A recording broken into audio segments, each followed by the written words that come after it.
साधारण 15 दिवस चांगले गेले आणि त्या रात्री कसल्या तरी आवाजाने सुखीराम जागा झाला. त्याला भीती वाटली की कुणी चोर तर. त्यानं नीट कानोसा घेतला तर त्याला जाणवले की 2 जण आपापल्यात भांडत आहेत. सुखीरामची खात्रीच झाली की नक्कीच चोर शिरलेत आणि मूर्तीवरूनच त्यांचं भांडण होत आहे. त्याची घाबरगुंडी उडाली. त्याला समजेना की ते आले कुठून चोर. कुलूप तर आपण आतमधून लावलं आहे, शटरही पूर्ण बंद आहे. चोरांनी जर मूर्तीची काही मोडतोड केली तर काय, मालक आपल्यालाच नोकरीवरून कमी करेल आणि आपला पूर्ण पगार कापून घेईल. त्यापेक्षा आपण विश्वासघाती ठरू.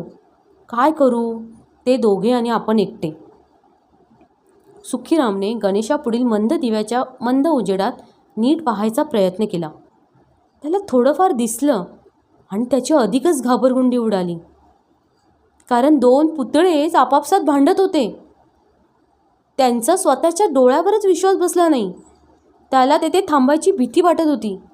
त्याला वाटले मालकांना हे सांगूनही खरे वाटणार नाही. ते आपल्या सांगण्यावर विश्वासच ठेवणार नाही. कोण ठेवेल विश्वास. त्यांचे भांडण प्रथम दबल्या स्वरात सुरू होते. नंतर त्याचा आवाज वाढतच गेला. सुखीरामला काय वाटलं माहिती नाही. त्याने उठून पटकन मोठा दिवा लावला. त्याबरोबर ते दोघं पुन्हा पुतळे बनले. पण त्यांची स्थिती बदललेली होती. दोघांचे उजवे हात वर उचलले होते. दोघांची बोटं उंचावली होती. बाप रे, सुखीराम आणखीनच घाबरला.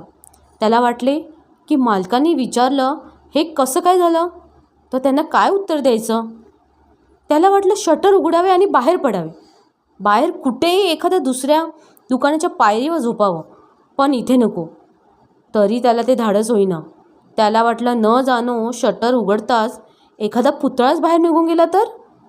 जे पुतळे भांडाभांडी करतात त्यांचं काय सांगता येतं आहे. आणि असे झाले तर एवढा चांगला मालकही चिडेल. संतापून काय करेल याचा नेम नाही. तो दिवा बंद न करता देवाचा धावा करत गप्प पडून राहिला.